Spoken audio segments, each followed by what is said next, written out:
WJBF News Channel 6 wants you to join our team. We're looking for talented applicants in a variety of fields. To see a current list of job openings, visit WJBF.com/look-for-6. Join our team today. Dodge City. There ain't no better place for true hospitality. Weekday afternoons starting at 1 on MeTV. Time and temperature brought to you by Planet Fitness. Weather headlines on News Channel 6 brought to you by Hickson Roofing. It's a nice end to the month of February. Sunny conditions today, and we'll stay sunny now through the weekend. But we will see some changes when it comes to those temperatures. Tomorrow, we're topping off in the mid to upper 70s, and then a cold front comes through, and that will drop us down into the mid to upper 50s on Sunday. I'll have all those details with a look at our chance of storms coming up.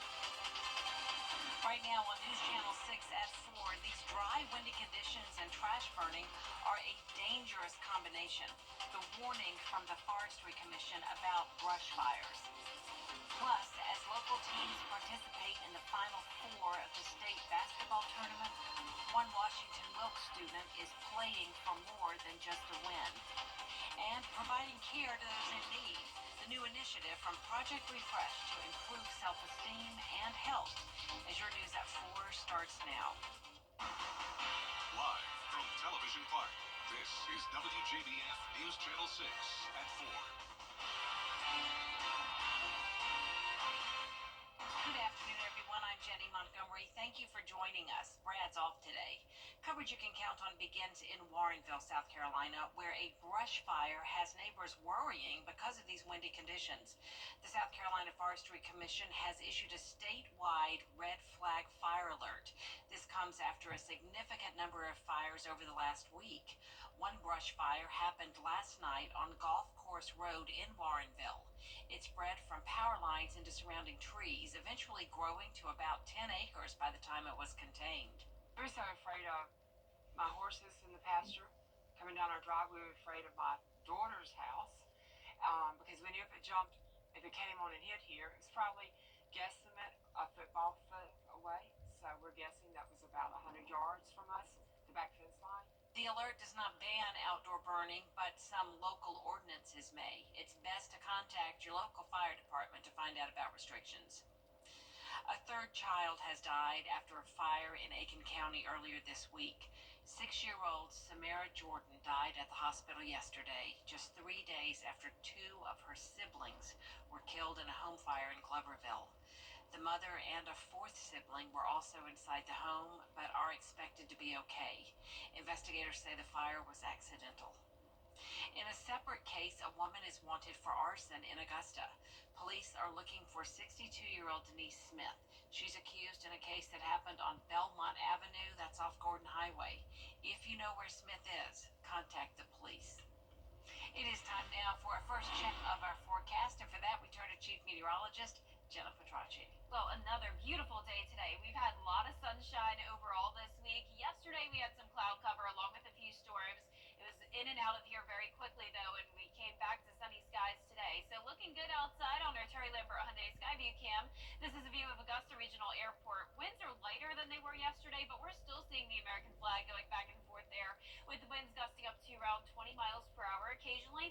The temperatures are a bit cooler than yesterday due to the cold front passage.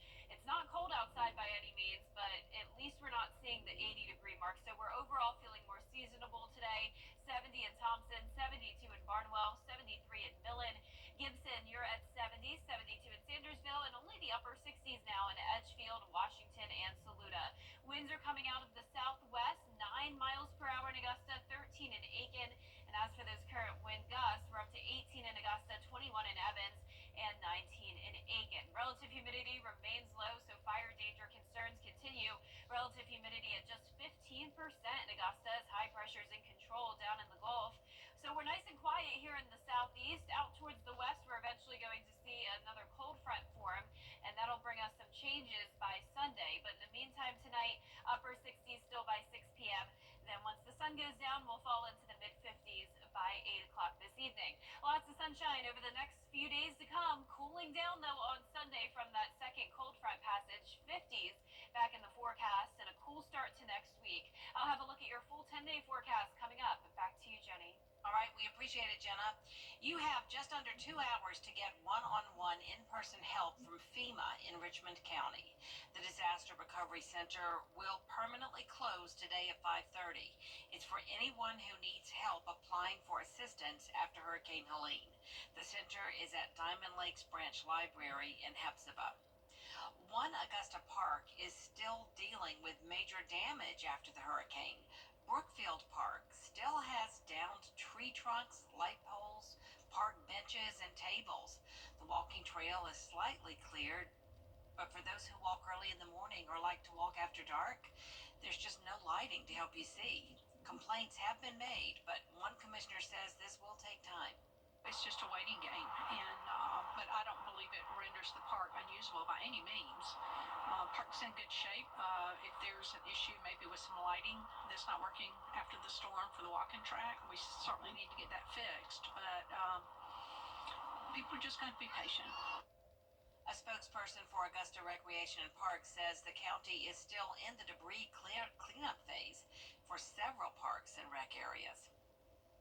Brad is covering the big issues facing Augusta on the next edition of the Means Report. Augusta Commissioners Stacy Pulliam and Jordan Johnson will update us on hurricane cleanup and the recent homestead exemption vote.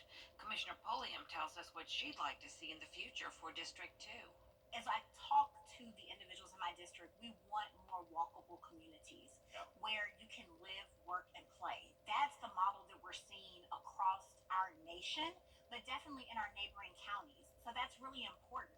So how do we do that? We bring our department heads together so we can collectively come up with a way to make this happen. Administrator Allen, she just got in, but she's open to hearing our ideas and the ways that, we want to put things together. And that's very helpful. Commissioner Pulliam also tells us about a terrifying experience when Hurricane Helene hit. And Commissioner Johnson talks about efforts to help the homeless population. That's Monday afternoon at 12:30 on the Means Report. In less than an hour, the Washington Wilkes girls basketball team is playing in their first Final Four in Milledgeville. Going into the game, the team has a special motivation. Graham Lee has the story. Cheers ringing through the halls Friday morning at Washington Wilkes High School. We brought home the first ever Regions Championship for our school in women's basketball. This team is young, they're strong, they're resilient, and I'm just very proud of them. After dropping their first 6 games, the Tigers won 13 of their last 15 to reach their first Final Four in program history. They're coachable. They love each other, and you can see that on the court and off the court. They root for each other. They're positive. They're resilient. Like you said, we had to first face some adversities through the season. This week, one of those challenges came off the court for freshman starter Zion Bankston. She lost her grandmother the day before the Sweet 16 matchup against Telfair County, but she decided to play in her honor. My team needed me just as much as I needed them, and I didn't want to let them down. Her grandmother also played for the Tigers